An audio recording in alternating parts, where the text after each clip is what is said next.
ಎಲ್ರಿಗೂ ನಮಸ್ಕಾರ ಸ್ನೇಹಿತರೆ. Startup career academy Kannada YouTube ಚಾನಲ್ಗೆ ತಮಗೆಲ್ಲರಿಗೂ ಸ್ವಾಗತ. ಗೆಳೆಯರೆ, ಇವತ್ತಿನ ಒಂದು ವಿಡಿಯೋದಲ್ಲಿ ಕನ್ನಡ ವ್ಯಾಕರಣ ಸೇರಿಸಿ ನಡೆಸಲಾಗಿತ್ತು. ಅದರಲ್ಲಿ ಸಂಧಿಗಳು ಟಾಪಿಕ್ ಏನಿದೆ ಅದರ ಒಂದು ಸಂಪೂರ್ಣ ಮಾಹಿತಿಯನ್ನ ಈ ಒಂದು ವಿಡಿಯೋದಲ್ಲಿ ತಿಳಿದುಕೊಳ್ಳೋಣ. ನಿಮ್ಗೆ ಹಿಂದಿನ ವಿಡಿಯೋದಲ್ಲಿ ಕನ್ನಡ ವರ್ಣಮಾಲೆಗಳ ಬಗ್ಗೆ ಸಂಪೂರ್ಣ ವಿಡಿಯೋವನ್ನ ಮಾಡಲಾಗಿತ್ತು. ನೀವಿನ್ನು ಆ ಒಂದು ವಿಡಿಯೋವನ್ನ ನೋಡಿಲ್ಲ ಅಂತಂದ್ರೆ ನೀವು ಚಾನಲ್ ಪ್ಲೇ ಲಿಸ್ಟ್ ಗೆ ಹೋಗಿ ಅಲ್ಲಿ ಆ ಒಂದು ವಿಡಿಯೋವನ್ನ ನೋಡಬಹುದಾಗಿದೆ. ಈಗ ಸಂಧಿಗಳು ಈ ಒಂದು ಪಾಠಿಗೆ ಬರೋದಾದ್ರೆ ಕನ್ನಡ ವ್ಯಾಕರಣದಲ್ಲಿ ತುಂಬಾನೇ ಇಂಪಾರ್ಟೆಂಟ್ ಆಗಿರ್ತಕ್ಕಂತ ಒಂದು ಟಾಪಿಕ್ ಆಗಿರುತ್ತೆ. KPSC ನಡೆಸುವಂತಹ ಪ್ರತಿಯೊಂದು ಎಕ್ಸಾಮ್ಗಳಲ್ಲಿ ಈ ಸಂಧಿಗಳ ಬಗ್ಗೆ ಮ್ಯಾಕ್ಸಿಮಮ್ ಕ್ವಶನ್ ಅನ್ನ ಕೇಳಲಾಗುತ್ತೆ. ಆ ಶಬ್ದವನ್ನು ಬಿಡಿಸಿ ಬರೆಯಿರಿ ಹಾಗೂ ಇದು ಯಾವ ಸಂಧಿಗೆ ಉದಾಹರಣೆ ಆಗಿರ್ಬೋದು, ಈ ರೀತಿಯಾಗಿ ಮ್ಯಾಕ್ಸಿಮಮ್ ಕ್ವಶನ್ ಅನ್ನ ಈ ಒಂದು ಟಾಪಿಕ್ ಗಳಿಂದ ಕೇಳಲಾಗುತ್ತೆ. ಹಾಗಾಗಿ ಇದು ತುಂಬಾನೇ ಇಂಪಾರ್ಟೆಂಟ್ ಆಗಿರ್ತಕ್ಕಂತ ಟಾಪಿಕ್ ಆಗಿರುತ್ತೆ. ಇದರ ಒಂದು ಸಂಪೂರ್ಣ ಮಾಹಿತಿಯನ್ನ ಉದಾಹರಣೆ ಸಹಿತವಾಗಿ ಈ ಒಂದು ವಿಡಿಯೋದಲ್ಲಿ ಡಿಸ್ಕಸ್ ಮಾಡೋಣ. ಅದಕ್ಕಿಂತ ಮುಂಚೆ ನೀವಿನ್ನು ನಮ್ಮ ಚಾನಲ್ ಅನ್ನ ಸಬ್ಸ್ಕ್ರೈಬ್ ಮಾಡ್ಕೊಂಡಿಲ್ಲ ಅಂದ್ರೆ ಈಗಲೇ ಸಬ್ಸ್ಕ್ರೈಬ್ ಮಾಡ್ಕೊಳ್ಳಿ. ಹಾಗೆ ಪಕ್ಕದಲ್ಲೇ ಇರತಕ್ಕಂಥ ಬೆಲ್ ಐಕಾನ್ ಅನ್ನ ಕ್ಲಿಕ್ ಮಾಡಿ ಆಲ್ ನೋಟಿಫಿಕೇಶನ್ ಅನ್ನ ಆನ್ ಮಾಡ್ಕೊಳ್ಳಿ.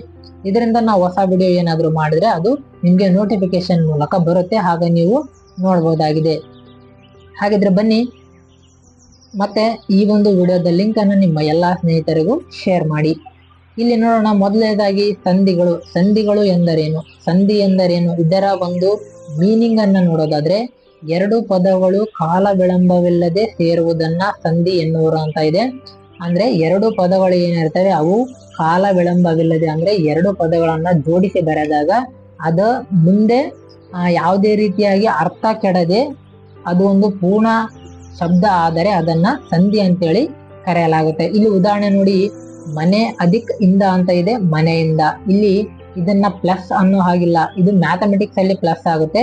ಕನ್ನಡ ವ್ಯಾಕರಣದಲ್ಲಿ ಬಂದ್ರೆ ನೀವು ಇದನ್ನ ಅಧಿಕ್ ಅಂತೇಳಿ ಪ್ರೊನೌನ್ಸಿಯೇಷನ್ ಮಾಡ್ಬೇಕಾಗುತ್ತೆ.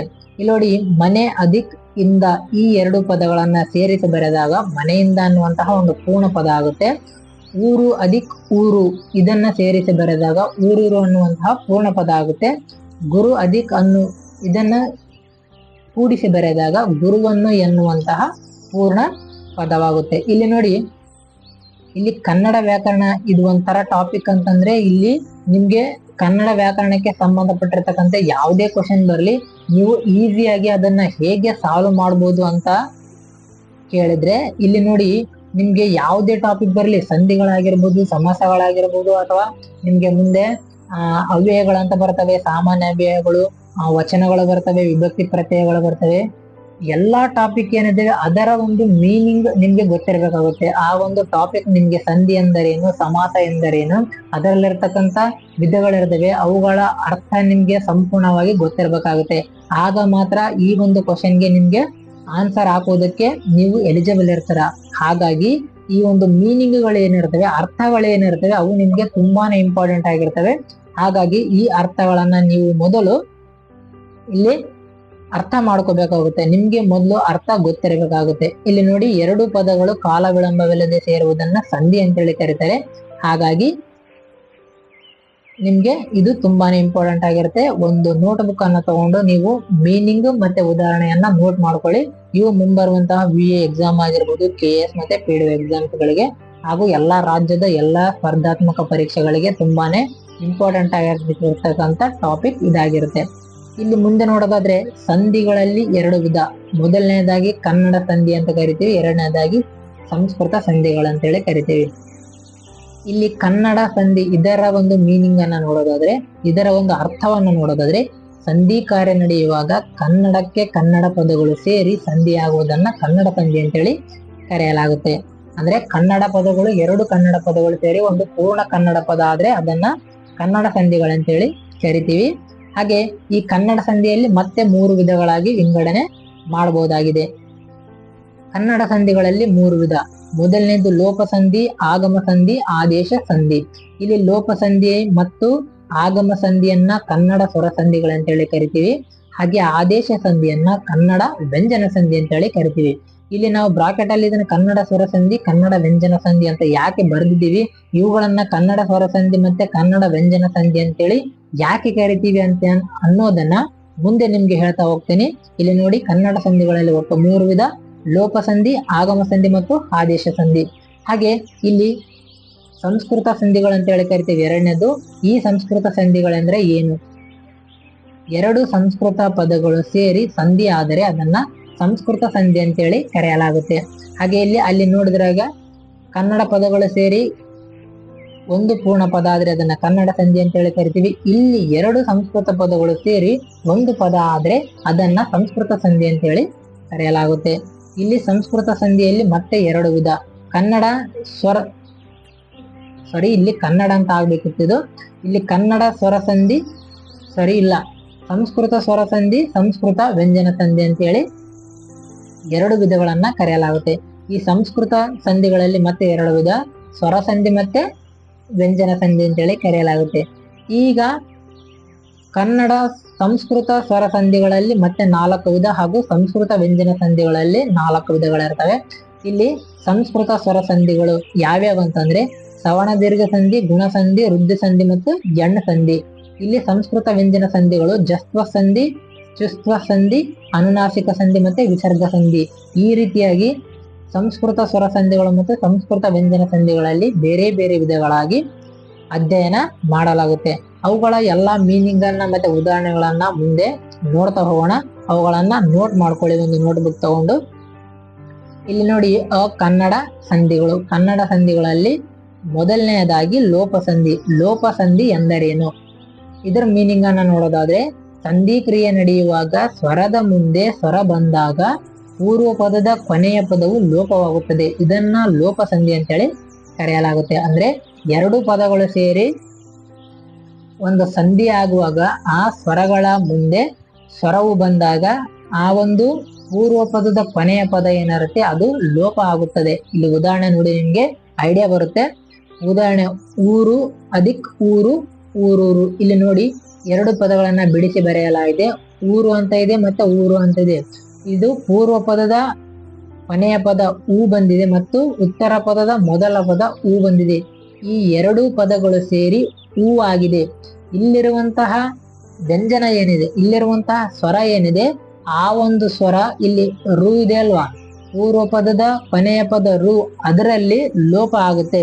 ಹಾಗಾಗಿ ಆ ಒಂದು ಪದ ಏನಿದೆ ಅದು ಕಳೆದು ಹೋಗುತ್ತೆ.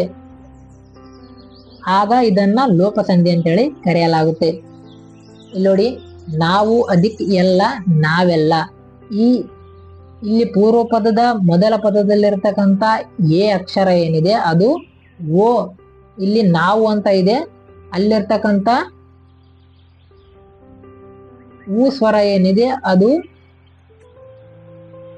ಲೋಪವಾಗಿ ಅಲ್ಲಿ ಎ ಸ್ವರ ಬರುತ್ತೆ. ಇಲ್ಲಿ ನೋಡಿ, ನಾವು ಅಲ್ಲಿ ಊ ಇದೆ, ಎಲ್ಲ ಅಲ್ಲಿ ಎ ಇದೆ. ಇದು ಮುಂದೆ ನಾವೆಲ್ಲ ಅನ್ನುವಂತಹ ಒಂದು ಪೂರ್ಣ ಶಬ್ದ ಆಗುತ್ತೆ. ಹಾಗಾಗಿ ಇಲ್ಲಿ ಊ ಏನಿದೆ ಇಲ್ಲಿ ಲೋಪ ಆಗಿ ಎ ಅಕ್ಷರ ಅಲ್ಲಿ ಪ್ರಧಾನವಾಗಿ ಬರುತ್ತೆ ಇಲ್ಲಿ. ಹಾಗಾಗಿ ಇದನ್ನ ಲೋಪಸಂಧಿ ಅಂತೇಳಿ ಕರೆಯಲಾಗುತ್ತೆ. ನೀವು ಕರೆಕ್ಟ್ ಆಗಿ ಮೀನಿಂಗ್ ಅನ್ನ ಅರ್ಥ ಮಾಡ್ಕೊಂಡ್ರೆ ಈ ಎಕ್ಸಾಂಪಲ್ ಏನಿದಾವೆ ಅವು ನಿಮ್ಗೆ ಈಸಿಯಾಗಿ ಅರ್ಥ ಆಗ್ತವೆ. ಇಲ್ಲಿ ನೋಡಿ, ಸಂಧಿ ಕ್ರಿಯೆ ನಡೆಯುವಾಗ ಸ್ವರದ ಮುಂದೆ ಸ್ವರ ಬಂದಾಗ ಪೂರ್ವ ಪದದ ಕೊನೆಯ ಪದವು ಲೋಪವಾಗುತ್ತದೆ. ಇದನ್ನ ಲೋಪಸಂಧಿ ಅಂತೇಳಿ ಕರೆಯುತ್ತಾರೆ. ಎಕ್ಸಾಂಪಲ್ ನೋಡ್ಬೋದಾದ್ರೆ, ಊರು ಅಧಿಕ್ ಊರು, ಊರೂರು. ನಾವು ಅಧಿಕ್ ಎಲ್ಲ, ನಾವೆಲ್ಲ. ಊರು ಅಧಿಕ್ ಅಲ್ಲಿ, ಊರಲ್ಲಿ. ಬೇರೆ ಅಧಿಕ್ ಒಬ್ಬ, ಬೇರೊಬ್ಬ. ಇಲ್ಲಿರ್ತಕ್ಕಂಥ ಓ, ಇಲ್ಲಿರ್ತಕ್ಕಂಥ ಎ ಇದರಲ್ಲಿ ಲೋಪವಾಗಿ ಅದು ಮುಂದೆ ಬೇರೊಬ್ಬ ಅಂತೇಳಿ ನಿಮ್ಗೆ ಪೂರ್ಣ ಪದ ಆಗಿ ಸಿಗುತ್ತೆ. ಹಾಗೆ ಇಲ್ಲಿ ಮೇಲೆ ಅಧಿಕ್ ಏರು, ಮೇಲೇರು. ಹಾಗೆ ನಿನಗೆ ಅಧಿಕ್ ಅಲ್ಲದೆ, ನಿನಗಲ್ಲದೆ. ಇವೆಲ್ಲ ಲೋಪಸಂಧಿಗೆ ಉದಾಹರಣೆ ಆಗಿರ್ತವೆ. ನೀವು ಮೀನಿಂಗ್ ಅನ್ನ ಕರೆಕ್ಟ್ ಆಗಿ ನೋಡ್ಕೊಳ್ಳಿ. ಮತ್ತೊಂದ್ಸಲ ಹೇಳ್ತೀನಿ. ಸಂಧಿ ಕ್ರಿಯೆ ನಡೆಯುವಾಗ ಸ್ವರದ ಮುಂದೆ ಸ್ವರ ಬಂದಾಗ, ಒಂದು ಸ್ವರದ ಮುಂದೆ ಇನ್ನೊಂದು ಸ್ವರ ಬಂದಾಗ ಪೂರ್ವ ಪದದ ಕೊನೆಯ ಪದವು ಲೋಪವಾಗುತ್ತದೆ. ಅಂದ್ರೆ ನಿಮ್ಗೆ ಯಾವುದೇ ಒಂದು ಶಬ್ದವನ್ನು ಕೊಡಲಿ, ಆ ಶಬ್ದವನ್ನ ಬಿಡಿಸಿ ಬರೆಯೋದಕ್ಕೆ ಬಂದಿದ್ರೆ ಮಾತ್ರ ಇವುಗಳಿಗೆ ಸರಿಯಾದಂತಹ ಉತ್ತರ ನಿಮ್ಗೆ ಸಿಗುತ್ತೆ. ಹಾಗಾಗಿ ಇವುಗಳನ್ನ ಪ್ರಾಕ್ಟೀಸ್ ಮಾಡಿ, ಎಲ್ಲಾ ಪದಗಳನ್ನ ಪ್ರಾಕ್ಟೀಸ್ ಮಾಡಿ ಮೀನಿಂಗ್ ಅನ್ನ ಅರ್ಥ ಮಾಡ್ಕೊಳ್ಳಿ. ಹಾಗೆ ಮುಂದೆ ನೋಡೋದಾದ್ರೆ ಆಗಮ ಸಂಧಿ. ಇದರ ಒಂದು ಮೀನಿಂಗ್ ಅನ್ನ ನೋಡೋದಾದ್ರೆ, ಸಂಧಿ ಕಾರ್ಯ ನಡೆಯುವಾಗ ಸ್ವರದ ಮುಂದೆ ಸ್ವರ ಬಂದಾಗ ಅರ್ಥ ಕೆಡುವಂತಹ ಸಂದರ್ಭದಲ್ಲಿ ಉತ್ತರ ಪದದ ಮೊದಲನೇ ಸ್ವರದ ಜಾಗದಲ್ಲಿ ಬೇರೊಂದು ಅಕ್ಷರ ಅಥವಾ ವ್ಯಂಜನ ಆಗಮವಾದರೆ ಅದನ್ನ ಆಗಮ ಸಂಧಿ ಅಂತೇಳಿ ಕರೆಯಲಾಗುತ್ತೆ. ಇಲ್ಲಿ ನೋಡಿ ಉದಾಹರಣೆ, ಕೈ ಅಧಿಕ್ ಇಂದ ಕೈಯಿಂದ. ಇಲ್ಲಿ ಕೈ ಇದೆ, ಇಲ್ಲಿ ಇಂದ ಇದೆ. ಉತ್ತರ ಪದದ ಮೊದಲನೇ ಪದ ವ್ಯಂಜನ ಸ್ವರ ಇದೆ, ಈ ಇದೆ. ಆ ಒಂದು ಜಾಗದಲ್ಲಿ ಈ ಬಂದಿದೆ, ಆ ವ್ಯಂಜನದ ಈ ಬಂದಿದೆ. ಹಾಗಾಗಿ ಸ್ವರದ ಮುಂದೆ ಸ್ವರ ಬಂದಾಗ ಸಂಧಿ ಕಾರ್ಯ ನಡೆಯುವಂತಹ ಸಂದರ್ಭದಲ್ಲಿ ಆ ಒಂದು ಅರ್ಥ ಕೆಡದಂತೆ ಬೇರೆ ಅಕ್ಷರ ಅಥವಾ ಬೇರೊಂದು ವ್ಯಂಜನ ಏನಾದ್ರೂ ಆಗಮ ಆದ್ರೆ ಅದನ್ನ ಆಗಮ ಸಂಧಿ ಅಂತೇಳಿ ಕರಿತೀವಿ. ಇಲ್ಲಿ ನೋಡಿ, ಮನೆ ಅಧಿಕ್ ಅಲ್ಲಿ ಇದೆ, ಇಲ್ಲಿ ಮನೆಯಲ್ಲಿ. ಇಲ್ಲಿ ಮನೆ ಅ ಬದಲಾಗಿ ಇಲ್ಲಿ ಯ ಬಂದಿದೆ. ಹಾಗಾಗಿ ಈ ಒಂದು ಯ ಅಕ್ಷರ ಇಲ್ಲಿ ಆಗಮವಾಗಿ ಬಂದಿದೆ. ಹಾಗಾಗಿ ಇದನ್ನ ಆಗಮ ಸಂಧಿ ಅಂತೇಳಿ ಕರಿತೀವಿ. ಗುರು ಅಧಿಕ್ ಅನ್ನು ಗುರುವನ್ನು, ಸ್ಥಿರ ಅಧಿಕ್ ಆಗಲಿ ಸ್ಥಿರವಾಗಲಿ. ಇಲ್ಲಿ ಅ ಬದಲಿಗೆ ಓ ಬಂದಿದೆ, ಇಲ್ಲಿ ಕೂಡ ಅ ಬದಲಿಗೆ ಓ ಬಂದಿದೆ. ಗುರುವನ್ನು, ಇಲ್ಲಿ ಗುರು ಅಧಿಕ್ ಅನ್ನು ನಾವು ಇದನ್ನ ಹಂಗೆ ಸೇರಿಸಿ ಬರೆದ್ರೆ ಗುರು ಅನ್ನು ಆಗಿಬಿಡುತ್ತೆ. ಹಾಗೆ ಅಲ್ಲಿ ಅರ್ಥ ಕೆಟ್ಟೋಗುತ್ತೆ. ಆ ಒಂದು ಅರ್ಥ ಕೆಡದಂತೆ ಇಲ್ಲಿ ಓ ಅಕ್ಷರ ಏನು ಆದೇಶ ಆಗಮವಾಗಿ ಬಂದಿದೆ. ಹಾಗಾಗಿ ಇದನ್ನ ಆಗಮ ಸಂಧಿ ಅಂತೇಳಿ ಕರೆಯಲಾಗುತ್ತೆ. ಇಲ್ಲಿ ಆಗಮ ಸಂಧಿಯಲ್ಲಿ ಸಾಮಾನ್ಯವಾಗಿ 2 ಅಕ್ಷರ ಅಥವಾ 2 ಬೇರೆ ಬೇರೆ ವ್ಯಂಜನಗಳು ಬರುತ್ತವೆ. ಇವುಗಳ ಆಧಾರದ ಮೇಲೆ ಆಗಮ ಸಂಧಿಯನ್ನು 2 ರೀತಿಯಾಗಿ ಮತ್ತೆ ವಿಂಗಡಿಸಿ ನಾವು ಅಧ್ಯಯನ ಮಾಡಲಾಗುತ್ತದೆ. ಈಗ ಸ್ವರಗಳ ಮುಂದೆ ಆ ಒಂದು ಅಕ್ಷರದ ಒಂದು ಶಬ್ದದ ಅರ್ಥ ಕೆಡುವಂತಹ ಸಂದರ್ಭದಲ್ಲಿ ಆಗಮವಾಗುವಂತಹ 2 ವ್ಯಂಜನಗಳು ಆಗಮವಾಗಿ ಬರ್ತವೆ, ಯ ಮತ್ತೆ ಓ. ಅವುಗಳ ಆಧಾರದ ಮೇಲೆ ಈ ಒಂದು ಆಗಮ ಸಂಧಿಯನ್ನ 2 ರೀತಿಯಾಗಿ ವಿಂಗಡಣೆ ಮಾಡಲಾಗುತ್ತದೆ. ಅವುಗಳು ಯಾವಂದ್ರೆ, ಮೊದಲನೇದು ಯ ವ್ಯಂಜನ ಆಗಮವಾದರೆ ಯಕಾರಾಗಮ ಸಂಧಿ ಅಂತೇಳಿ ಕರಿತೀವಿ. ಓ ವ್ಯಂಜನ ಆಗಮವಾದರೆ ವಕಾರಾಗಮ ಸಂಧಿ ಅಂತೇಳಿ ಕರಿತೀವಿ. ಹಾಗಾದ್ರೆ ಇವುಗಳ ಒಂದು ಅರ್ಥವನ್ನ ನೋಡೋದಾದ್ರೆ, ಯಕಾರಾಗಮ ಸಂಧಿ ಸಾಮಾನ್ಯವಾಗಿ ಅ, ಇ, ಎ, ಐ, ಓ ಈ ಒಂದು ಸ್ವರಗಳ ಮುಂದೆ ಸ್ವರಗಳು ಬೇರೆ ಯಾವುದೇ ಸ್ವರಗಳು ಬಂದಾಗ ಆ ಸ್ವರಗಳ ಮಧ್ಯದಲ್ಲಿ ಯಕಾರವು ಹೊಸದಾಗಿ ಆಗಮವಾಗುತ್ತದೆ. ಇದನ್ನ ಯಕಾರಾಗಮ ಸಂಧಿ ಅಂತೇಳಿ ಕರೆಯಲಾಗುತ್ತೆ. ಇಲ್ಲಿ ಉದಾಹರಣೆಯನ್ನ ನೋಡ್ಬೋದು, ಮಳೆ ಅಧಿಕ್ ಇಂದ ಮಳೆಯಿಂದ. ಇಲ್ಲಿ ಯ ಬಂದಿದೆ, ಈ ಬದಲಾಗಿ ಯ ಬಂದಿದೆ.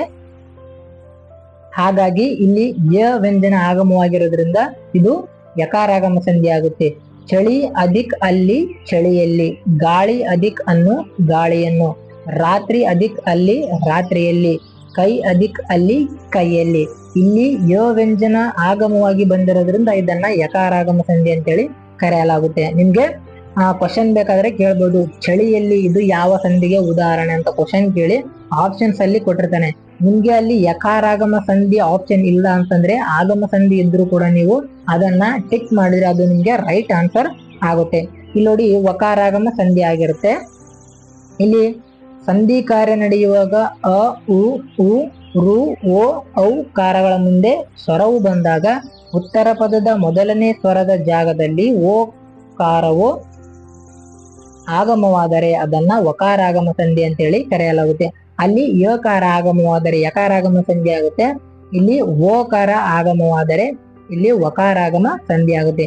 ಇಲ್ಲಿ ಉದಾಹರಣೆ ನೀವು ನೋಡ್ಬೋದು, ಗುರು ಅಧಿಕ್ ಅನ್ನು ಗುರುವನ್ನು. ಇಲ್ಲಿ ಅ ಜಾಗದಲ್ಲಿ ಏನಿದೆ ಓಕಾರ ಆಗಮವಾಗಿ ಬಂದಿದೆ, ಹಾಗಾಗಿ ಇದು ವಕಾರಾಗಮ ಸಂಧಿ ಆಗುತ್ತೆ. ಇಲ್ಲಿ ಉ ಅಧಿಕ್ ಅನ್ನು ಹೂವನ್ನು, ಕರು ಅಧಿಕ್ ಅನ್ನು ಕರುವನ್ನು, ಪುಸ್ತಕ ಅಧಿಕ್ ಅನ್ನು ಪುಸ್ತಕವನ್ನು. ಇವು ಎಕ್ಸಾಂಪಲ್ಸ್ ಆಗಿರ್ತವೆ. ಇವುಗಳನ್ನ ನೋಟ್ ಮಾಡ್ಕೊಳ್ಳಿ, ನಿಮ್ಗೆ ಮುಂದೆ ಈಸಿ ಆಗುತ್ತೆ. ಮುಂದೆ ನೋಡೋದಾದ್ರೆ ಇದು ಆದೇಶ ಸಂಧಿ. ಇದನ್ನ ಕನ್ನಡ ವ್ಯಂಜನ ಸಂಧಿ ಅಂತೇಳಿ ಕರೆಯುತ್ತಾರೆ. ಯಾಕಂತಂದ್ರೆ ಅಲ್ಲಿ ಲೋಪ ಸಂಧಿ ಮತ್ತು ಆದೇಶ ಸಂಧಿ, ಲೋಪ ಸಂಧಿ ಮತ್ತು ಆಗಮ ಸಂಧಿಗಳೇನಿದಾವೆ, ಇಲ್ಲಿ ಸ್ವರಗಳ ಮುಂದೆ ಸ್ವರಗಳು, ಅವುಗಳ ಮೀನಿಂಗ್ ಅನ್ನ ನೋಡಿ. ಸ್ವರಗಳ ಮುಂದೆ ಸ್ವರಗಳು ಬಂದಾಗ ಅಂದ್ರೆ ಆ ಒಂದು ಪದಗಳನ್ನ ಬಿಡಿಸಿ ಬರೆದಾಗ ಅಲ್ಲಿ ಸ್ವರಗಳು ಮಾತ್ರ ಬಂದಿರ್ತವೆ. ಹಾಗಾಗಿ ಇದನ್ನ ಇವುಗಳನ್ನ ಸ್ವರ ಸಂಧಿ ಅಂತೇಳಿ ಕರೆಯಲಾಗುತ್ತೆ. ಇಲ್ಲಿ ನೋಡಿ, ಆದೇಶ ಸಂಧಿ, ಈ ಒಂದು ಆದೇಶ ಸಂಧಿಯ ಶಬ್ದಗಳನ್ನು ಬಿಡಿಸಿ ಬರೆದಾಗ ಅಲ್ಲಿ ವ್ಯಂಜನಗಳು ಆದೇಶವಾಗಿ ಬರ್ತವೆ, ವ್ಯಂಜನಾಕ್ಷರಗಳು ಇರ್ತವೆ.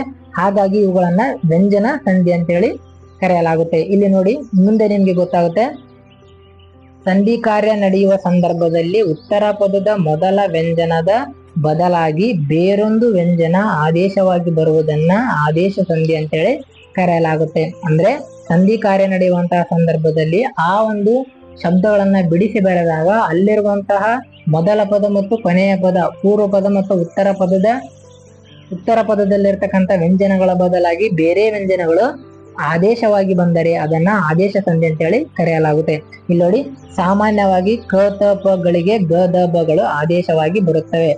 ಆದರೆ ಕೆಲವೊಂದು ಕಡೆಗಳಲ್ಲಿ ಪೋ ಕಾರಕ್ಕೆ ಚ ಕಾರವು ಹಾಗೂ ಮೋ ಕಾರಕ್ಕೆ ಓ ಕಾರವು ಆದೇಶವಾಗಿ ಬರುತ್ತದೆ.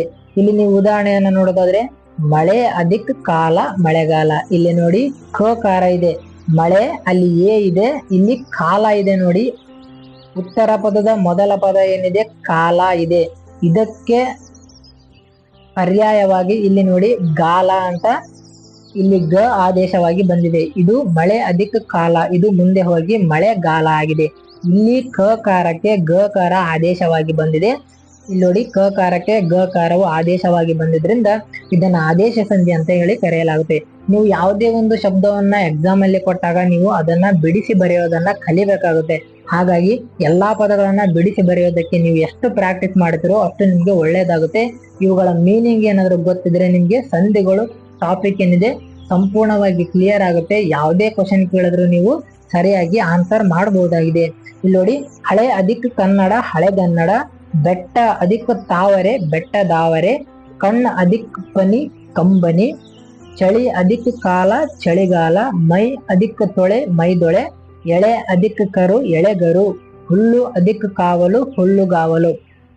ಇಲ್ಲಿ ಬೆಟ್ಟ ಅಧಿಕ ತಾವರೆ, ಇಲ್ಲಿ ತಾವರೆ ಏನಿದೆ ಆ ಒಂದು ತಕಾರಕ್ಕೆ ದಕಾರ ಆದೇಶವಾಗಿ ಬಂದಿದೆ. ಹಾಗಾಗಿ ಇದನ್ನ ಆದೇಶ ಸಂಧಿ ಅಂತೇಳಿ ಕರೆಯಲಾಗುತ್ತೆ. ಇವು ಮೂರು ಕನ್ನಡ ಸಂಧಿಗಳಾಗಿರ್ತವೆ. ಇವು ಮೂರಲ್ಲಿ ಏನಾದ್ರು ಡೌಟ್ಸ್ ಇದ್ರೆ ಕೆಳಗಡೆ ಕಮೆಂಟ್ ಮಾಡಿ.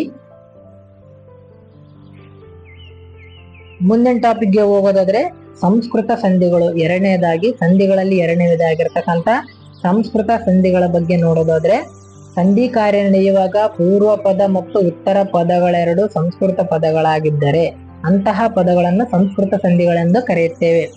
ಎರಡೂ ಪದಗಳು ಅಲ್ಲಿ ಕನ್ನಡ ಸಂಧಿಗಳಲ್ಲಿ ಏನಿತ್ತು, ಎರಡೂ ಪದಗಳು ಕನ್ನಡ ಪದಗಳಾಗಿರ್ತವೆ. ಇಲ್ಲಿ ಎರಡೂ ಸಂಸ್ಕೃತ ಪದಗಳು ಏನಿದಾವೆ ಸೇರಿ ಒಂದು ಸಂಸ್ಕೃತ ಪದ ಆದ್ರೆ ಅವುಗಳನ್ನ ಸಂಸ್ಕೃತ ಸಂಧಿಗಳಂತೇಳಿ ಕರೆಯಲಾಗುತ್ತೆ. ನಿಮ್ಗೆ ಯಾವ್ದು ಸಂಸ್ಕೃತ ಪದಗಳು ಯಾವ ಕನ್ನಡ ಪದಗಳು ಅಂತೇಳಿ ಗೊತ್ತಿರಬೇಕಾಗುತ್ತೆ. ಇಲ್ಲಿ ನೋಡಿ, ಮೊದಲನೇದು ಸಂಸ್ಕೃತ ಸ್ವರ ಸಂಧಿಗಳು. ಇದರಲ್ಲಿ ನಾವಲ್ಲಿ ಮೊದಲೇ ನೋಡಿರ್ಬೋದು, ಸಂಸ್ಕೃತ ಸ್ವರ ಸಂಧಿಗಳಲ್ಲಿ 4 ವಿಧ: ಸವರ್ಣ ದೀರ್ಘ ಸಂಧಿ, ಗುಣಸಂಧಿ, ಎಣಸಂಧಿ ಮತ್ತೆ ವೃದ್ಧಿ ಸಂಧಿ ಅಂತ. ಅವುಗಳನ್ನ ಇಲ್ಲಿ ನೋಡೋದಾದ್ರೆ, ಸವರ್ಣ ದೀರ್ಘ ಸಂಧಿ ಅಂದ್ರೆ ಏನು, ಇದರ ಮೀನಿಂಗ್ ಅನ್ನ ನೋಡೋದಾದ್ರೆ, ಸಂಧಿ ಕಾರ್ಯ ನಡೆಯುವಾಗ ಸ್ವರದ ಮುಂದೆ ಸ್ವರವು ಬಂದು ಆ ಸ್ವರವು ದೀರ್ಘವಾದರೆ ಅದನ್ನ ಸವರ್ಣ ದೀರ್ಘ ಸಂಧಿ ಅಂತೇಳಿ ಕರೆಯಲಾಗುತ್ತೆ. ಇಲ್ಲಿ ಸಂಸ್ಕೃತ ಸ್ವರ ಸಂಧಿ ಅಂದ್ರೆ ಸ್ವರಗಳ ಮುಂದೆ ಸ್ವರವು ಬಂದು ಆ ಸ್ವರ ದೀರ್ಘ ಆಗುತ್ತೆ, ಅಲ್ಲಿ ಸ್ವರಗಳು ಕಾರ್ಯನಿರ್ವಹಿಸುತ್ತವೆ. ಹಾಗಾಗಿ ಇವುಗಳನ್ನ ಸಂಸ್ಕೃತ ಸ್ವರ ಸಂಧಿಗಳಂತೇಳಿ ಕರೆಯಲಾಗುತ್ತೆ. ಇದರ ಮೀನಿಂಗ್, ಸಂಧಿ ಕಾರ್ಯ ನಡೆಯುವಾಗ ಸ್ವರದ ಮುಂದೆ ಸ್ವರವು ಬಂದು ಆ ಸ್ವರ ದೀರ್ಘವಾದರೆ ಅದನ್ನ ಸವರ್ಣ ದೀರ್ಘ ಸಂಧಿ ಅಂತೇಳಿ ಕರೆಯಲಾಗುತ್ತೆ. ಇಲ್ಲಿ ಉದಾಹರಣೆಯನ್ನ ನೋಡಿ. ಉದಾಹರಣೆ: ಶುಭ ಅಧಿಕ್ ಆಶಯ ಶುಭಾಶಯ. ಇಲ್ಲಿ ಶುಭ ಅದರಲ್ಲಿ ಅಸ್ವರ ಇದೆ, ಆಶಯ ಅದರಲ್ಲಿ ಅಸ್ವರ ಇದೆ. ಈ ಎರಡೂ ಸ್ವರಗಳು ಸೇರಿ ಮುಂದೆ ಆ ಸ್ವರವಾಗಿ ಮಾರ್ಪಾಡಾಗುತ್ತೆ. ಹಾಗಾಗಿ ಇದನ್ನ ಸವರ್ಣ ದೀರ್ಘ ಸಂಧಿ ಅಂತೇಳಿ ಕರೆಯಲಾಗುತ್ತೆ. ಶುಭ ಅಧಿಕ್ ಆಶಯ ಶುಭಾಶಯ ಆಗುತ್ತೆ. ಅಲ್ಲಿ ಅ ಇದೆ, ಈ ಪೂರ್ಣ ಪದ ಆದಾಗ ಶುಭ ಅಂತೇಳಿ ಆ ಪದ ದೀರ್ಘ ಆಗುತ್ತೆ.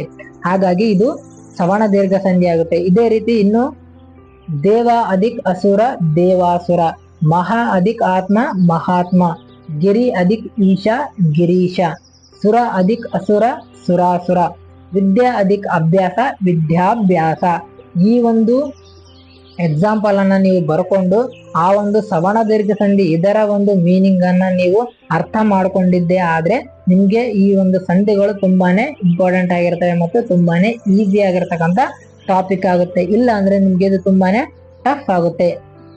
ಮುಂದೆ ನೋಡೋದಾದ್ರೆ ಎರಡನೇದು ಗುಣಸಂಧಿ. ಇದರ ಒಂದು ಮೀನಿಂಗ್ ಅನ್ನ ನೋಡೋದಾದ್ರೆ, ಸಂಧಿ ಕಾರ್ಯ ನಡೆಯುವಾಗ ಪೂರ್ವ ಪದದ ಕೊನೆಯ ಸ್ವರಗಳಾದ ಅ ಆ ಕಾರಗಳ ಮುಂದೆ ಈ ಕಾರಗಳಿದ್ದರೆ ಅದು ಮುಂದೆ ಏಕಾರವಾಗುತ್ತೆ. ಮತ್ತೆ ಉಕಾರಗಳಿದ್ದರೆ ಓಕಾರ ಆಗುತ್ತೆ, ಹಾಗೂ ಋಕಾರ ಏನಾದ್ರೂ ಬಂದ್ರೆ ಅದು ಮುಂದೆ ಅರ್ಕಾರವಾಗಿ ಆದೇಶವಾಗಿ ಬರುತ್ತವೆ. ಅಂತಹ ಸಂಧಿಗಳನ್ನ ಗುಣಸಂಧಿಗಳಂತೇಳಿ ಕರಿತೀವಿ. ಇಲ್ಲಿ ಉದಾಹರಣೆ ನೋಡಿ, ಸುರ ಅಧಿಕ್ ಇಂದ್ರ ಸುರೇಂದ್ರ. ಇಲ್ಲಿ ಅಕಾರ ಇದೆ, ಪೂರ್ವ ಪದದ ಕೊನೆಯಲ್ಲಿ ಅಕಾರ ಇದೆ, ಅದಕ್ಕೆ ಉತ್ತರ ಪದದ ಮೊದಲು ಈಕಾರ ಇದೆ. ಮತ್ತು ಈಕಾರಗಳು ಎರಡು ಸೇರಿ ಮುಂದೆ ಏಕಾರವಾಗುತ್ತವೆ. ಹಾಗಾಗಿ ಇದನ್ನ ಗುಣಸಂಧಿ ಅಂತೇಳಿ ಕರೆಯಲಾಗುತ್ತೆ. ನೀವು ಇದನ್ನಷ್ಟೇ ಈ ಮೀನಿಂಗ್ ಅನ್ನ ನೀವೇನಾದ್ರೂ ಅರ್ಥ ಮಾಡ್ಕೊಂಡ್ರೆ, ಈ ಮೀನಿಂಗ್ ಅನ್ನ ನೀವು ಪರ್ಫೆಕ್ಟ್ ಆದ್ರೆ ಈ ಸಂಧಿಗಳು ನಿಮ್ಗೆ ತುಂಬಾನೇ ಈಸಿ ಆಗ್ತವೆ. ಇಲ್ಲಿ ನೋಡಿ, ದರ ಅಧಿಕ್ ಇಂದ್ರ, ಅಕಾರಕ್ಕೆ ಈಕಾರ ಬಂದು ಮುಂದೆ ಅದು ಏಕಾರ ಆಗುತ್ತೆ. ಧರೇಂದ್ರ ಇಲ್ಲಿ ಏಕಾರವಾಗಿ ಆದೇಶವಾಗಿ ಬರುತ್ತೆ. ಹಾಗಾಗಿ ಇದು ಗುಣಸಂಧಿಗೆ ಉದಾಹರಣೆ. ಚಂದ್ರ ಅಧಿಕ್ ಉದಯ ಚಂದ್ರೋದಯ. ಮಹಾ ಅಧಿಕ್ ಋಷಿ ಮಹರ್ಷಿ. ಇಲ್ಲಿ ರು ಇದೆ ನೋಡಿ, ಉತ್ತರ ಪದದ ಮೊದಲನೇ ಪದ ರು ಇದೆ, ಅದು ಮುಂದೆ ಹೋಗಿ ಹರ್ಷಿ ಆಗುತ್ತೆ. ಹಾಗಾಗಿ ಇದು ಗುಣಸಂಧಿಗೆ ಉದಾಹರಣೆ. ದೇವ ಅಧಿಕ್ ಋಷಿ ದೇವರ್ಷಿ. ಹಾಗೆ ಸೂರ್ಯ ಅಧಿಕ್ ಉದಯ ಸೂರ್ಯೋದಯ. ಇವೆಲ್ಲ ಗುಣಸಂಧಿಗೆ ಉದಾಹರಣೆ ಆಗಿರ್ತವೆ. ಮುಂದೆ ನೋಡೋದಾದ್ರೆ ವೃದ್ಧಿ ಸಂಧಿ. ಸಂಧಿ ಕಾರ್ಯ ನಡೆಯುವ ಸಂದರ್ಭದಲ್ಲಿ ಪೂರ್ವ ಪದದ ಕೊನೆಯ ಸ್ವರಗಳಾದ ಅಕಾರಗಳಿಗೆ ಏಕಾರ ಬಂದ್ರೆ ಐಕಾರ ಆಗುತ್ತೆ. ಹಾಗೆ ಐಕಾರಗಳು ಪರವಾದಾಗ ಐಕಾರವು, ಹಾಗೆ ಓ ಔಕಾರಗಳು ಪರವಾದಾಗ ಔಕಾರವು ಆದೇಶವಾಗಿ ಬರುವುದನ್ನ ವೃದ್ಧಿ ಸಂಧಿ ಅಂತೇಳಿ ಕರೆಯಲಾಗುತ್ತೆ. ಇಲ್ಲಿ ನೋಡಿ, ನಿಮ್ಗೆ ಸಿಂಪಲ್ ಆಗಿ ಹೇಳ್ತೀನಿ.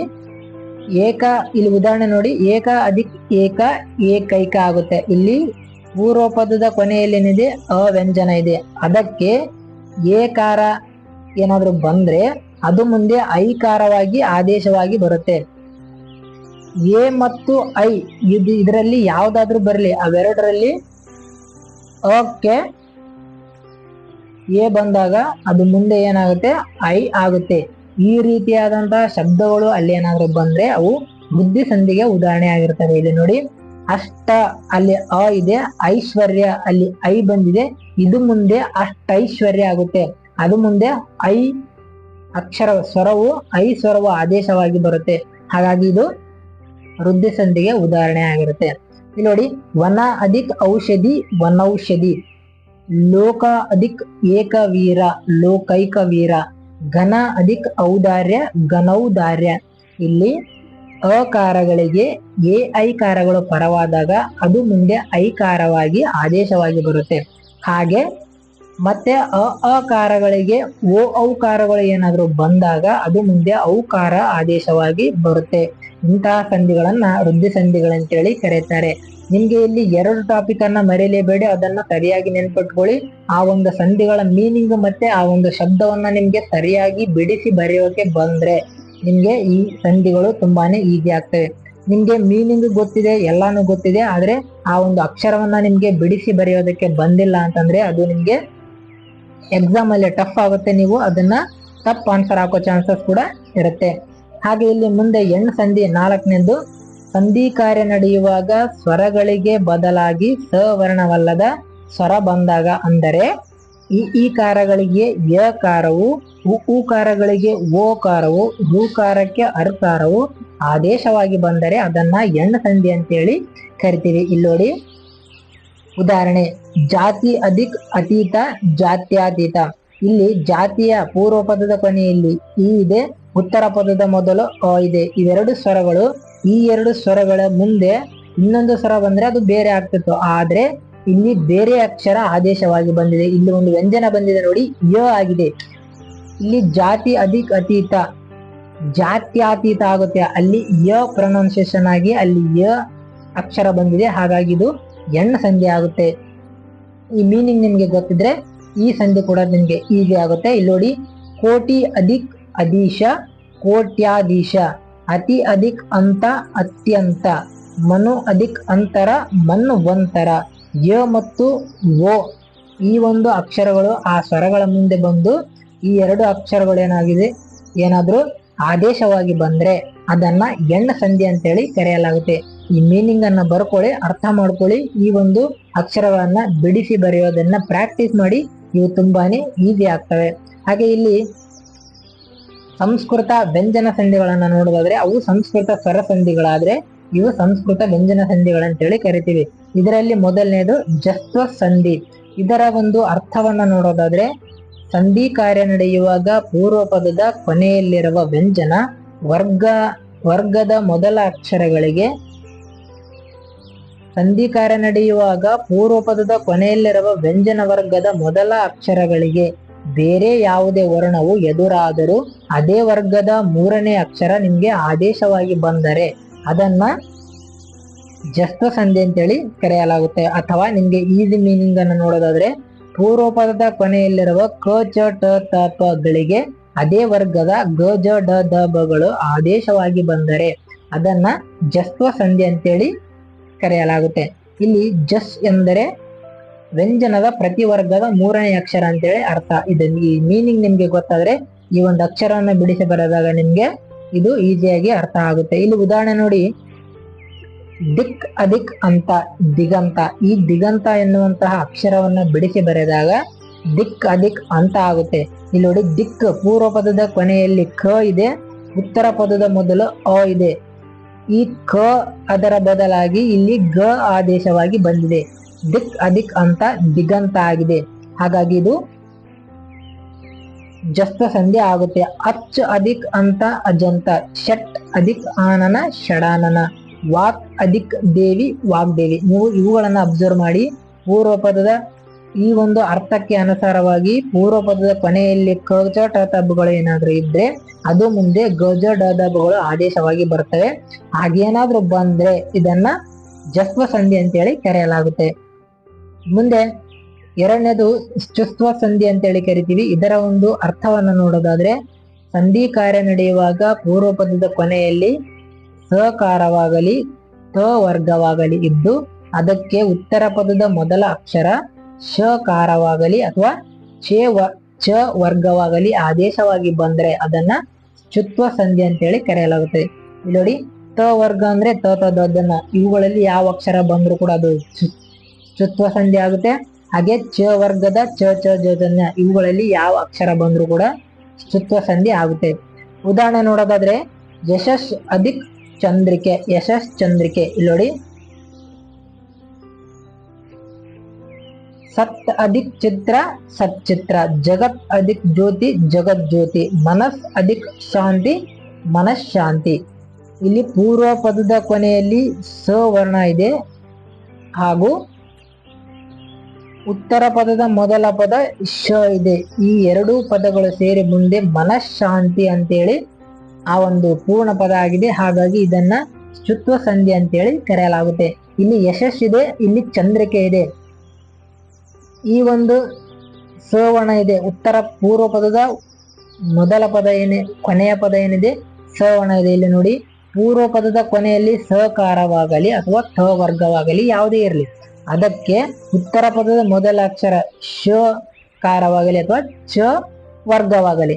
ಇಲ್ಲಿ ನೋಡಿ, ಸಕಾರ ಇದೆ. ಯಶಸ್ ಇದರ ಕೊನೆಯ ಪದ ಸಕಾರ ಇದೆ. ಚಂದ್ರಿಕೆ ಇದರ ಮೊದಲ ಪದ ಚ ವರ್ಗದಲ್ಲಿ ಚ ಗೊತ್ತಿರಬೇಕಲ್ಲ, ಅಲ್ಲಿ ಚ ಇದೆ. ಇವೆರಡು ಆದೇಶವಾಗಿ ಬಂದ್ರೆ ಅದು ಮುಂದೆ ಯಶಸ್ ಚಂದ್ರಿಕೆ ಅಂತೇಳಿ ಅದು ಆದೇಶವಾಗಿ ಬರುತ್ತೆ. ಅದನ್ನ ಚುತ್ವ ಸಂಧಿ ಅಂತೇಳಿ ಕರೆಯಲಾಗುತ್ತೆ. ಈ ಒಂದು ಮೀನಿಂಗ್ ಅನ್ನ ನೋಟ್ ಮಾಡ್ಕೊಳ್ಳಿ, ಓದ್ಕೊಳ್ಳಿ. ಮುಂದಿಂದು ಅನುನಾಸಿಕ ಸಂಧಿ ಅಂತೇಳಿ ಕರಿತೀವಿ. ಇದರ ಒಂದು ಮೀನಿಂಗ್ ಅನ್ನ ನೋಡೋದಾದ್ರೆ ಅರ್ಥವನ್ನ, ಸಂಧಿ ಕಾರ್ಯ ನಡೆಯುವಾಗ ಪೂರ್ವ ಪದದ ಕೊನೆಯಲ್ಲಿರುವ ವ್ಯಂಜನ ಅಕ್ಷರಗಳ ಮುಂದೆ ಅನುನಾಸಿಕ ಅಕ್ಷರಗಳಿದ್ದರೆ ಆಯಾ ವ್ಯಂಜನದ ಅನುನಾಸಿಕವು ಆದೇಶವಾಗಿ ಬರುತ್ತದೆ. ಇದನ್ನ ಅನುನಾಸಿಕ ಸಂಧಿ ಅಂತೇಳಿ ಕರೆಯಲಾಗುತ್ತೆ. ನಿಮ್ಗೆ ಅನುನಾಸಿಕಗಳು ಯಾವ ಅಂತ ಗೊತ್ತಿರಬೇಕು. ಆ ವ್ಯಂಜನದ ವರ್ಗೀಯ ವ್ಯಂಜನದ ಕೊನೆಯ 5ನೇ ವರ್ಗದ ಅಕ್ಷರಗಳನ್ನ ಅನುನಾಸಿಕಗಳಂತೇಳಿ ಕರಿತೀವಿ. ಅನುನಾಸಿಕಗಳ ಮೀನಿಂಗ್ ಏನಂತಂದ್ರೆ ಮೂಗಿನಿಂದ ಉಚ್ಚರಿಸಲ್ಪಡುವ ಅಕ್ಷರಗಳನ್ನ ಅನುನಾಸಿಕಗಳಂತೇಳಿ ಕರೆಯಲಾಗುತ್ತೆ. ಜ್ಞ ಜ್ಞ ನ ನ ಮ ಇವುಗಳನ್ನ ಅನುನಾಸಿಕಗಳಂತೇಳಿ ಕರೀತಾರೆ. ಈ ಅಕ್ಷರಗಳು ಏನಾದ್ರೂ ಆದೇಶವಾಗಿ ಬಂದ್ರೆ ಅವುಗಳನ್ನ ಅನುನಾಸಿಕ ಸಂಧಿಗಳಂತೇಳಿ ಕರೆಯಲಾಗುತ್ತೆ. ಇಲ್ಲಿ ನೋಡಿ ಉದಾಹರಣೆ, ಸತ್ ಅಧಿಕ್ ಮಾನ ಸನ್ಮಾನ. ಇಲ್ಲಿ ನೋಡಿ, ಉತ್ತರ ಪದದ ಮೊದಲ ಪದ ಮ ಇದೆ, ಇದು ಅನುನಾಸಿಕ ಪದ. ಚಿನ್ನ ಅಧಿಕ್ ಮಯ ಚಿನ್ಮಯ, ಷಟ್ ಅಧಿಕ್ ಮುಖ ಷಣ್ಮುಖ, ಉನ್ನು ಅಧಿಕ್ ಮಾದ ಉನ್ಮಾದ. ಇಲ್ಲಿ ನೋಡಿ, ಪೂರ್ವ ಪದದ ಮೊದಲ ಪದ ಏನಿದೆ ಅನುನಾಸಿಕ ಪದಗಳಿದ್ದಾವೆ ಮ, ಮ ಮತ್ತು ನ. ಇವುಗಳ ಆ ಒಂದು ವ್ಯಂಜನದ ಅನುನಾಸಿಕ ಏನ್ ಮುಂದೆ ಆದೇಶವಾಗಿ ಬರುತ್ತೆ. ಇವುಗಳನ್ನ ಪ್ರೊನೌನ್ಸ್ ಮಾಡಿದಾಗ ಸನ್ಮಾನ ಮ ಆದೇಶವಾಗಿ ಬಂದಿದೆ, ಚಿನ್ಮಯ ಮ ಆದೇಶವಾಗಿ ಬಂದಿದೆ, ಷಣ್ಮುಖ ಮ ಆದೇಶವಾಗಿ ಬಂದಿದೆ, ಉನ್ಮಾದ ಮ ಆದೇಶವಾಗಿ ಬಂದಿದೆ. ಈ ರೀತಿಯಾಗಿ ಅನುನಾಸಿಕ ಪದಗಳು ಏನಾದ್ರೂ ಆದೇಶವಾಗಿ ಬಂದಾಗ ಅವುಗಳ ಒಂದು ಅರ್ಥ ಏನ್ ಕೆಡದಂತೆ ಅದೇ ವ್ಯಂಜನದ ಅನುನಾಸಿಕ ಮುಂದೆ ಆದೇಶವಾಗಿ ಬಂದ್ರೆ ಅದನ್ನ ಅನುನಾಸಿಕ ಸಂಧಿ ಅಂತೇಳಿ ಕರಿತೀವಿ. ಇವು ತುಂಬಾನೇ ಇಂಪಾರ್ಟೆಂಟ್ ಆಗಿರ್ತವೆ. ಹಾಗೆ ಇಲ್ಲಿ 4ನೇದು ನೋಡೋದಾದ್ರೆ ವಿಸರ್ಗ ಸಂಧಿ ಅಂತೇಳಿ ಕರಿತೀವಿ. ಇದರ ಒಂದು ಮೀನಿಂಗ್ ಅನ್ನ ನೋಡೋದಾದ್ರೆ, ಸಂಧಿ ಕಾರ್ಯ ನಡೆಯುವಾಗ ಅಕಾರದ ಮುಂದಿನ ವಿಸರ್ಗಕ್ಕೆ ಅಕಾರವಾಗಲಿ ಮೃದು ವ್ಯಂಜನವಾಗಲಿ ಪರವಾದರೆ ವಿಸರ್ಗದ ಜಾಗದಲ್ಲಿ ಊಕಾರವು ಆದೇಶವಾಗಿ ಬರುತ್ತದೆ. ನಂತರ ಊಕಾರವು ಹಿಂದಿನ ಆಕಾರದೊಡನೆ ಕೂಡಿ ಓಕಾರವಾಗುತ್ತದೆ. ಓಕಾರದ ಮುಂದೆ ಅಕಾರ ಇದ್ದರೆ ಅ ಲೋಪವಾಗುತ್ತದೆ. ಇಲ್ಲಿ ಉದಾಹರಣೆ ನೋಡಿ, ನಿಮ್ಗೆ ಪೂರ್ತಿಯಾಗಿ ಅರ್ಥ ಆಗುತ್ತೆ. ಮನ ಅಧಿಕ್ ಅನುರಾಗ, ಇದನ್ನ ವಿಸರ್ಗ ಅಂತೇಳಿ ಕರಿತೀವಿ. 2 ಡಾಟ್ ಬಂದ್ರೆ ಅದನ್ನ ವಿಸರ್ಗ ಅಂತೇಳಿ ಕರಿತೀವಿ. ಅಧಿಕ್ ಅನುರಾಗ, ಇಲ್ಲಿ ಉತ್ತರ ಪದದ ಮೊದಲನೇ ಪದ ಅ ಬಂದಿದೆ, ಅದು ಮುಂದೆ ಹೋಗಿ ಓಕಾರ ಆಗುತ್ತೆ. ಇಲ್ಲಿ ನೋಡಿ, ಊಕಾರ ಆದೇಶವಾಗಿ ಬರುತ್ತದೆ. ನಂತರ ಊಕಾರವು ಹಿಂದಿನ ಆಕಾರದೊಡನೆ ಕೂಡಿ ಇದರ ಜೊತೆಗೆ ಪೂರ್ವ ಪದದ ಅಕಾರದೊಡನೆ ಕೂಡಿ ಅದು ಮುಂದೆ ಓಕಾರ ಆಗುತ್ತದೆ. ಮನೋನುರಾಗ, ಅಲ್ಲಿ ಓಕಾರ ಆದೇಶವಾಗಿ ಬಂದಾಗ ಇದನ್ನ ಮನೋನುರಾಗ ಅಂತೇಳಿ ಕರೆಯಲಾಗುತ್ತೆ. ಇಲ್ಲಿ ನಿಮ್ಗೆ ಸಿಂಪಲ್ ಆಗಿ ಈ ಒಂದು ವಿಸರ್ಗ ಸಂಧಿಯನ್ನ ಕಂಡುಹಿಡಿಯೋದು ಹೇಗಂತಂದ್ರೆ, ನಿಮ್ಗೆ ನೋಡಿ ಈ ರೀತಿಯಾಗಿ ಈ ರೀತಿಯಾಗಿರ್ತಕ್ಕಂಥ ಸಿಂಬಲ್ ಅಲ್ಲಿ ಏನಾದ್ರು ವಿಸರ್ಗ ಚಿಹ್ನೆ ಏನಾದ್ರು ಅಲ್ಲಿರುವಂತ ಆ ಒಂದು ಅಕ್ಷರಗಳನ್ನ ಬಿಡಿಸಿ ಬರೆದಾಗ ಈ ಒಂದು ವಿಸರ್ಗ ಚಿಹ್ನೆ ಏನಾದ್ರು ಬಂದೆ ಅದು ವಿಸರ್ಗ ಸಂಧಿ ಅಂತೇಳಿ ನೀವು ಅರ್ಥ ಮಾಡ್ಕೋಬಹುದು. ಇದಿಷ್ಟು ಕನ್ನಡ ಸಂಧಿಗಳ ವಿಧಗಳು. ಕನ್ನಡ ಸಂಧಿ ಆಗಿರ್ಬೋದು, ಸಂಸ್ಕೃತ ಸಂಧಿ ಆಗಿರ್ಬೋದು, ಅವುಗಳಲ್ಲಿರ್ತಕ್ಕಂಥ ವಿಧಗಳು ಇವು ತುಂಬಾನೇ ಇಂಪಾರ್ಟೆಂಟ್ ಆಗಿರ್ತಕ್ಕಂಥ ಟಾಪಿಕ್ ಆಗಿರುತ್ತೆ. ಇಲ್ಲಿ ಪ್ರಕೃತಿ ಭಾವ ಅಂತೇಳಿ ಇನ್ನೊಂದನ್ನ ಕರಿತೀವಿ. ಈ ಪ್ರಕೃತಿ ಭಾವ ಅಂತಂದ್ರೆ ಏನಂತಂದ್ರೆ, ಸ್ವರದ ಮುಂದೆ ಸ್ವರ ಬಂದರೂ ಸಂಧಿ ಕಾರ್ಯ ನಡೆಯದೇ ಇದ್ದರೆ ಅದನ್ನ ಪ್ರಕೃತಿ ಭಾವ ಅಂತೇಳಿ ಕರೆಯುತ್ತಾರೆ. ಈಗ ಒಂದು ಶಬ್ದವನ್ನ ಬಿಡಿಸಿ ಬರೆದಾಗ ಅದು ಯಾವುದೇ ರೀತಿಯಾಗಿ ಒಂದು ಪೂರ್ಣ ಪದ ಆಗದೆ ಇದ್ರೆ ಅದನ್ನ ಪ್ರಕೃತಿ ಭಾವ ಅಂತೇಳಿ ಕರೆಯಲಾಗುತ್ತೆ. ಇಲ್ಲಿ ನೋಡಿ ಉದಾಹರಣೆ, ಆ ಅಧಿಕ್ ಆಕಳು, ಆ ಆಕಳು, ಇಲ್ಲಿ ಯಾವುದೇ ರೀತಿಯಾದಂತ ಪೂರ್ಣ ಪದ ಆಗಿಲ್ಲ. ಇಲ್ಲಿ ರಾಮನೇ, ಇಲ್ಲಿ ಬಾ. ಅಣ್ಣ ಅಧಿಕ್, ಅಲ್ಲಿ ನೋಡು, ಅಣ್ಣ ಅಲ್ಲಿ ನೋಡು, ಇದು ಯಾವ ರೀತಿಯಾಗಿದೆ, ಯಾವುದೇ ರೀತಿಯಾದಂತ ಇಲ್ಲಿ ಸಂಧಿ ಕಾರ್ಯ ನಡೆದಿಲ್ಲ. ಹಾಗಾಗಿ ಇದು ವಿಸರ್ಗ ಸಂಧಿಗೆ ಪ್ರಕೃತಿ ಭಾವಕ್ಕೆ ಉದಾಹರಣೆ ಆಗುತ್ತೆ. ಇದನ್ನ ಪ್ರಕೃತಿ ಭಾವ ಅಂತೇಳಿ ಕರೆಯಲಾಗುತ್ತೆ. ಇದು ನಿಮ್ಗೆ ಮೀನಿಂಗ್ ಗಳೇ ಕೇಳಲಾಗುತ್ತೆ. ಸ್ವರದ ಮುಂದೆ ಸ್ವರ ಬಂದರೂ ಸಂಧಿ ಕಾರ್ಯ ನಡೆಯದೇ ಇದ್ದರೆ ಇದನ್ನ ಏನಂತ ಕರೀತಾರೆ ಅಂತ ನಿಮ್ಗೆ ಕ್ವಶನ್ ಕೂಡ ಕೇಳಬಹುದು. ಅದನ್ನ ಪ್ರಕೃತಿ ಭಾವ ಅಂತೇಳಿ ಕರೆಯಲಾಗುತ್ತಾರೆ. ಇದಿಷ್ಟು ಸ್ನೇಹಿತರೆ ಸಂಧಿಗಳ ಬಗ್ಗೆ ಸಂಪೂರ್ಣವಾಗಿರ್ತಕ್ಕಂಥ ಮಾಹಿತಿ. ನಾನು ಮತ್ತೆ ಹೇಳ್ತಾ ಇದ್ದೀನಿ, ಈ ಒಂದು ಸಂಧಿಗಳ ಟಾಪಿಕ್ ನಿಮ್ಗೆ ಕ್ಲಿಯರ್ ಆಗ್ಬೇಕು ಅಂತಂದ್ರೆ ನೀವು ಈ ಒಂದು ಎಲ್ಲಾ ಸಂಧಿಗಳ ಮೀನಿಂಗ್ ಅನ್ನ ನೀವು ಬರ್ಕೊಳ್ಳಿ, ಅವುಗಳನ್ನ ಅರ್ಥ ಮಾಡ್ಕೊಳ್ಳಿ ಮತ್ತು ಪ್ರತಿಯೊಂದು ಶಬ್ದವನ್ನ ಬಿಡಿಸಿ ಬರೆಯೋದನ್ನ ಪ್ರಾಕ್ಟೀಸ್ ಮಾಡಿ. ಹಾಗಾದ್ರೆ ಮಾತ್ರ ನಿಮ್ಗೆ ಈ ಸಂಧಿಗಳು ಟಾಪಿಕ್ ಆಗಿರ್ಬೋದು, ಮುಂದೆ ಸಮಾಸಗಳಂತ ಬರ್ತವೆ, ಅವು ಕೂಡ ನಿಮ್ಗೆ ಈಸಿಯಾಗಿ ಅರ್ಥ ಆಗ್ತವೆ. ಯಾವುದೇ ಕ್ವಶನ್ ಕೇಳಿ, ಸಂಧಿಗಳಲ್ಲಿ ಯಾವುದೇ ಕ್ವಶನ್ ಕೇಳಿ, ನಿಮ್ಗೆ ಇದು ಈಸಿ ಆಗಿರ್ತಕ್ಕಂಥ ಟಾಪಿಕ್ ಆಗುತ್ತೆ. ಇದಿಷ್ಟು ಸಂಧಿಗಳ ಬಗ್ಗೆ ಮಾಹಿತಿ. ಏನಾದರೂ ಡೌಟ್ಸ್ ಇದ್ರೆ ಕೆಳಗಡೆ ಕಮೆಂಟ್ ಮಾಡಿ. ಹಾಗೆ ಈ ವಿಡಿಯೋವನ್ನ ಲೈಕ್ ಮಾಡಿ, ವಿಡಿಯೋ ಪೂರ್ತಿಯಾಗಿ ನೋಡಿ. ಮತ್ತೆ ನಮ್ಮ ಚಾನಲ್ ಅನ್ನ ಸಬ್ಸ್ಕ್ರೈಬ್ ಮಾಡ್ಕೊಂಡಿಲ್ಲ ಅಂದ್ರೆ ಸಬ್ಸ್ಕ್ರೈಬ್ ಮಾಡ್ಕೊಳ್ಳಿ. ಹಾಗೆ ನಿಮ್ಮ ಎಲ್ಲಾ ಸ್ನೇಹಿತರಿಗೂ ಶೇರ್ ಮಾಡಿ. ವಿಡಿಯೋ ನೋಡಿದ್ದಕ್ಕೆ ಧನ್ಯವಾದಗಳು. ಮತ್ತೆ ಮುಂದಿನ ವಿಡಿಯೋದಲ್ಲಿ ಸಿಗ್ತೀನಿ. ಧನ್ಯವಾದಗಳು.